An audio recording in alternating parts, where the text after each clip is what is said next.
bet you guys can't guess what my favorite movie is.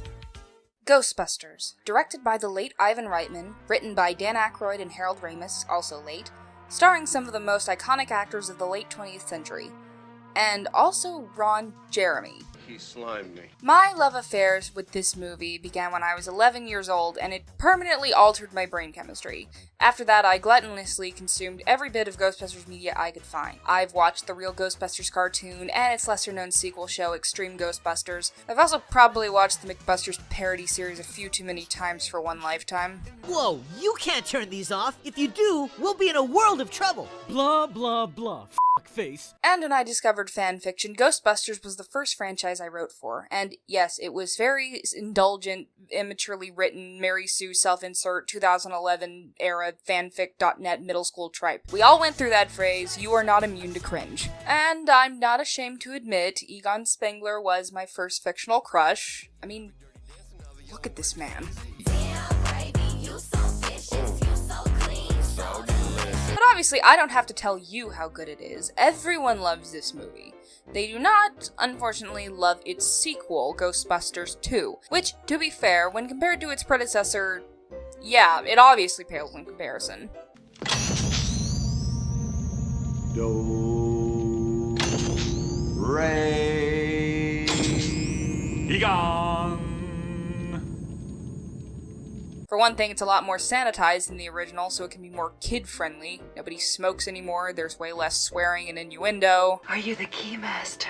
Not to mention the artistic decision to change Janine from a dry-witted hard-ass to a horny cartoon character.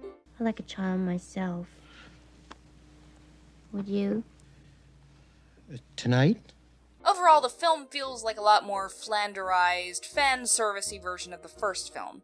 I mean, was anyone really clamoring for more of that sweet, sweet Slimer content? But despite all its myriad flaws, I adore this movie. I love its cheesiness, I love its sincerity, I even love the shitty 1989 CGI. In my experience, people who love the first Ghostbusters but hate the second are pretentious killjoys, and I don't want to hang out with them. And I'm not apparently the only person who feels this way. Critics from Digital Spy, Den of Geek, Deadspin, and Uproxx have defended this movie as being better than people remember.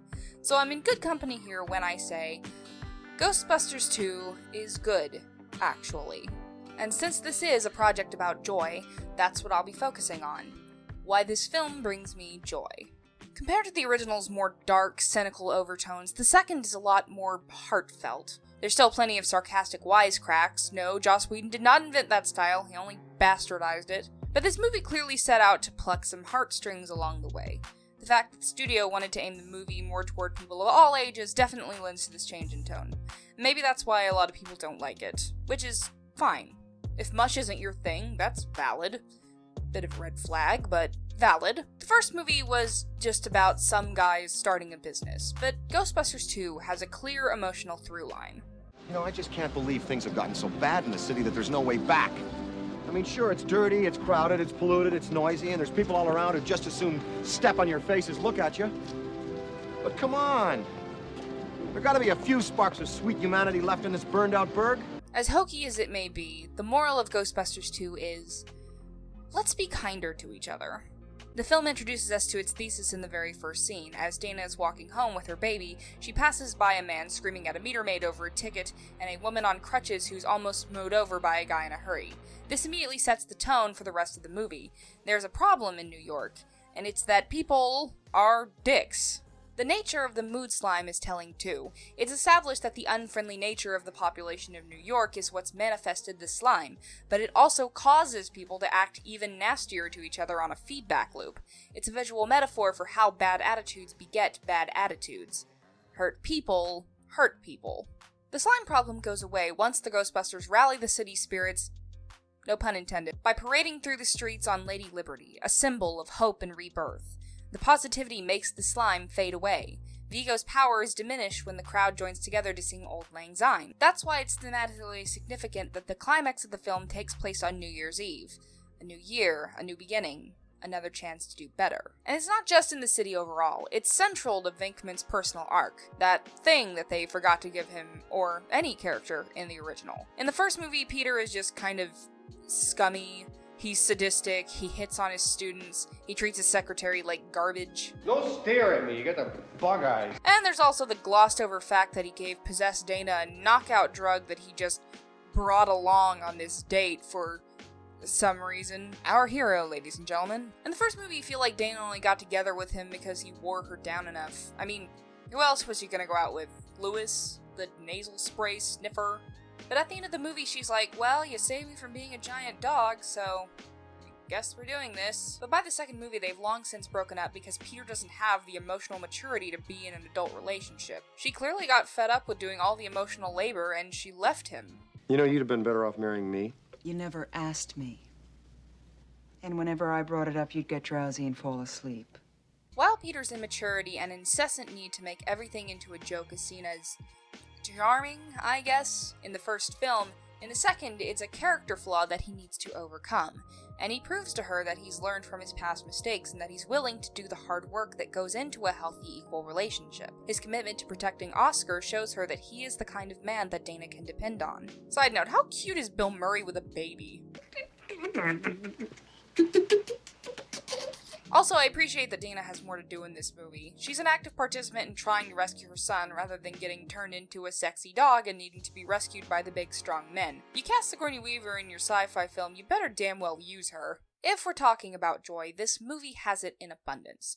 Show me a person who doesn't crack a smile during the Statue of Liberty sequence, and I'll show you a bitter, sad sack of a human being. But the most joyful moment that Ghostbusters 2 has to offer is the toaster scene. See, in the first movie, the guys felt like just co-workers, but they feel more like friends in the sequel, especially in the toaster scene. I'm a big sucker for the found family trope, and that's the vibe I get here. Egon and Ray reveal that they've been experimenting with Slime's response to emotional energy, they yell insults at it, it's alluded to that Egon is, You're not sleeping with it, are you, Ray? very normal stuff. Ray and Egon then show them how the slime responds to music by pouring some into a toaster. They put on Jackie Wilson's Higher and Higher, a very joyful song, and the toaster starts dancing. Oh, baby! Oh, you're my #1 Christmas boutique gift item. Right, and the first time somebody gets mad, the toaster could eat their hand. No. We put a warning label on it. We don't have any liability. Ah! Ow! Ow! How did you ever go for it? The old man-eating toaster. This is the cutest fucking thing I've ever seen a bunch of adult men do. I have never watched this scene without getting the biggest, cheesiest grin on my face. There's no posturing, no one-upmanship, not a shred of toxicity to be found. It's just 4 friends doing something completely stupid and it's fucking delightful. There are very few moments in cinema that bring me this much unbridled joy. The Sweet Dream sequence from X-Men Apocalypse and... yeah, no, that's it. Look at them! Look how pure! Even Egon the Slime Stupper's having fun! Ghostbusters 2 is not a perfect film by a long shot, but I will defend this movie anytime, any day. Toxic film nerds can kiss my ass. I love you guys. I love all you guys. Wait, Ray. And I love Venkman. Okay, so Wow. you gotta live with this? Real friendship. Yeah. Big thanks to the ever-amazing Sarah Ezzat of the Costume Codex for once again coordinating this one-scene event. If you're not following her channel, go check her out, give her some love. As for me, you can subscribe to my channel here on YouTube, follow me on Twitter, TikTok, Instagram, or Tumblr, the links to all of which are in the description below. Very special thanks to my sweet, sweet patrons for continuing to fund my nonsense. And I will see you next time.